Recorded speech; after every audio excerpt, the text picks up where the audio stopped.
dadka qaar ay ka dhameeyeen ciyaartooyda xulka qaranka dad waxay jiraan joogin ninkaas in ciyaartooyda xulka qaranka Soomaaliya qaar ka mid ah Sacuudi laga diro qaladkii ay kaanaan idin ama suul ka tihiin marka sheekadu waxay taagantahay amidowno war hal aan noqono dad dadaal badan muuji waa jira nin aan dhihi karo dadaal ma muujin meesha aan ku jiro dhammaan nin kasta amaanas leeyahay waa runta marka laga hadlayo wasiirka sports caafimaadna waa sheegay hadda ku horna goob joogaa ka ahayd saa u hadda hortiisa waa ogeed inuu dhiigan asigu marka halkan waxaan ka cadaynaynaa caawa in jaaliyadda magaalada Jidda oo uu khilaaf xoog leh ka dhex jiray muddo ka badan 10 sano in caawa khilaafkii la soo gabagabeeyay ciyaartooyda jaaliyadda Soomaaliya magaalada Jidda hal yihiin group wax la yiraahdo uusan jirin isla markaasna la sameyn doono ama la sameeyayba guddi ka kooban 5 qof oo ah gudoomiye iyo la taliyaashiisa isla markaasna caawa waxa halkan laga cadeeyay in la sameyn doono 11 kale oo guddigaas ah kuwaasoo hoos imaan doono guddiga sare ee ciyaaraha jaaliyadda Soomaaliya magaalada Jidda waa arin aad iyo aad loogu farxo runtii marka runta ka hadalno waxaana ii cad oo caawa aan xaqiiqsanaa in arinta caawa halkan laga dhawaajiyo ee hirgeli doonto insha Allah maadaama afar faataxo afar qolo halkan lagu martay marka caawa halkan waxaan ka cadeynaynaa in aan u cadeynaynaa xiriirka Soomaaliyeed ee kubadda cagta in khilaafkii ka dhex jiray guddiyada ka dhisa magaalada Jidda uu soo gabagaboobay isla markaasna guddiga magaalada Jidda uu hal yahay hadda wax ka dambeeya iyagoo ciyaartooyda midaysan loogu dhaqaaqi doono sidii dhalinyarada loo horumarin lahaa dadkaas dheena dhalinyarada horumarin waa dadkan iyaga halkan fadhiya halkan ka muuqdo haddii aan taabto waxa ugu horeeyo Xasan Ibraahim Nuur oo kamid ah dadkii wax ka soo aasaasay kooxaha ka dhisan magaalada Jidda waxaan u maleyn koox Sharbadliya ayuu soo aasaasay isla markaas waxa uu ka soo mid noqday guddigii sare ee wax ka maamulay ciyaaraha Jidda marna wuxuu soo noqday gudoomiyaha xiriir Soomaaliyeed ee magaalada Jidda waxaa kaloo halkan garabkiisa fadhiya Maki Sheekh Xadaad oo kamid ah ciyaartooydii barsimaadkii u soo ciyaartay kooxda Batroolka waa nin macruuf ah oo Soomaaliya oo dhan laga yaqaan isla markaasna halkan wuxuu goolhayo u soo noqday kooxda Elman isla markaasna waa tababarihii oo goolhayaha xulka qaranka muddooyinkan dambe waa ninaan dhihi karno waa rugcadaan isboorti waxaa kaloo garabkiisa fadhiyo Maxamed Awaas Axmed oo kamid ah dhalinyaradii ka soo baxday macadka dhismaha jirka Maxamed ayaa wuxuu yahay halyeeyadii isboortiga markaan anigu meeshaan maamulay ayuu wuxuu ciyaaray koox kamid ah kooxaha magaalada Jidda oo mareyn Soomaali Food inay ahayd Maxamed waa halyeey isboorti runtii waa dadka محمد وحاو كمد يهي دكي مدو كسو دحجري عيارها جالسو من مقالة جدة وحاو هلكان كسو نقول قدومية وعاكا لو قرب كيس فديو موسى عبد الله أحمد وكمد عيارتوي دي وصو عيارتي قبل كاشرة لهذا موسى وهليلي سبورتي مقالة جدة وحاو كمد يهي قدق عيارها يحافظ عناكش وانا فلي عاوي كدن بين قد عناكش اللي ناس نجرين وعاكا لو قرب كيس فديو هليلي وين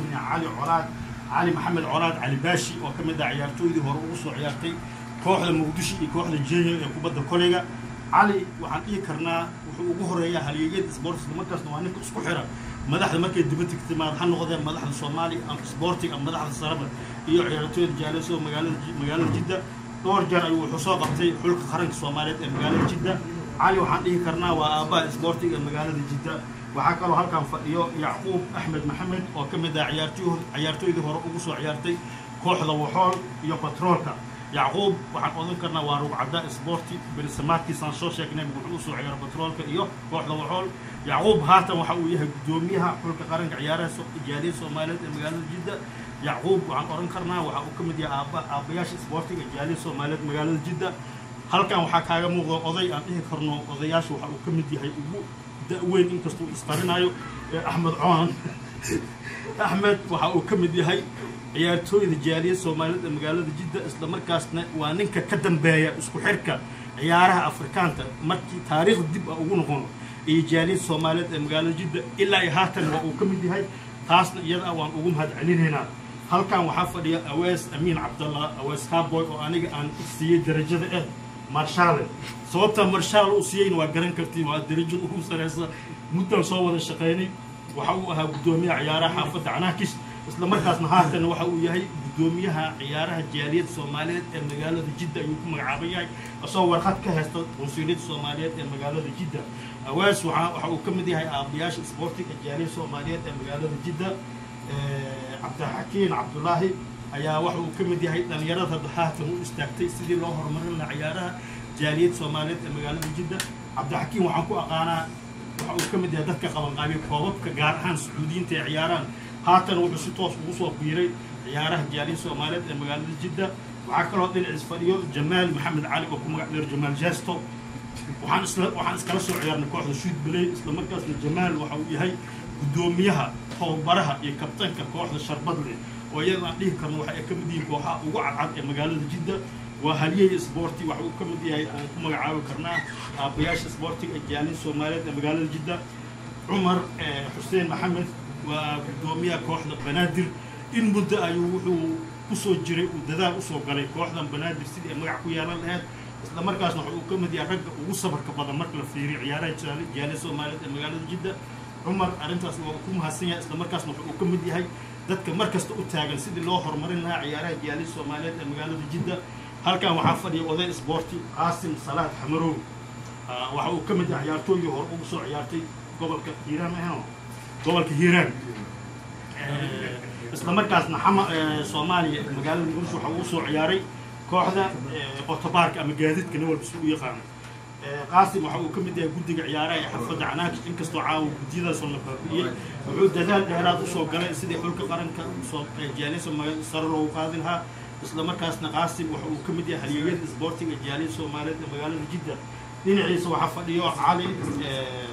Cali Sheekh Afanuur oo ah qof aan wada taqaaniin waxa uu ka mid yahay halyeeyada sportiga xaafada Canaaq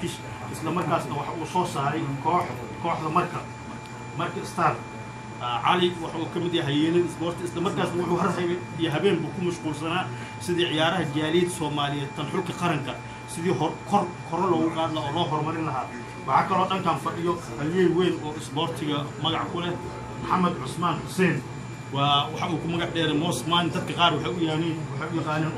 Barack Obama yani waad garan kartaa Barack Obama sababta loo siiyay marka waxaan dhihi karnaa waxa uu ka mid yahay halyeeyada sportiga ee jaaliyad Soomaaliyeed ee magaalada Jidda. waxa uu soo aasaasay waxa uu wax ka soo maamulay kooxda Niger Sud Bilay kadibna waxa uu sameeyay koox la yiraahdo Cameroon waa halyeeyada ama aabayaasha sportiga jaaliyad Soomaaliyeed ee magaalada Jidda. waxaa dhankan fadhiyo oday sporti Cabdiraxiim Cabdullaahi Cabdiraxmaan waa gudoomiyaha kooxda Elman ee magaalada Jidda. waa ninka caawa gurgiisa lagu shiray ee go'aankan ugu dambeeyay lagu gaaro horta markuu ugu waa ugu mahadcelinaynaa fadhigan caawa uu ogolaaday odayaasha sport in gurgiisa caawa ku shiraan waana uu ku mahadsan yahay isla markaasna waa dadka dhihi karno wuxuu naftiisa iyo maalkiisa u horay tababaraha labaad ee xulka qaranka. waxaa kaloo halkan fadhiya Cali Cabdiraxmaan Cawad waxa uu ku magac dheer Cali Beed. waxaan ka markhaati ahay odagan inuu yahay dadkii sportiga jaaliyad Soomaaliyeed wax ka soo bilaabay ilaa waagaas ilaa hadda waa uu ku dhex jiraa isagoo kooxo badan soo aasaasay ha ugu dambeysay kooxdii Afgooye. Cali waa uu ku mahadsan isla markaasna waa isku xiraha madaxda markay timaado wadankan iyo xulka iyo guddiga ciyaaraha jaaliyad Soomaaliyeed ee magaalada Jidda. waxaa kaloo halkan fadhiyo Sayid Shariif Cali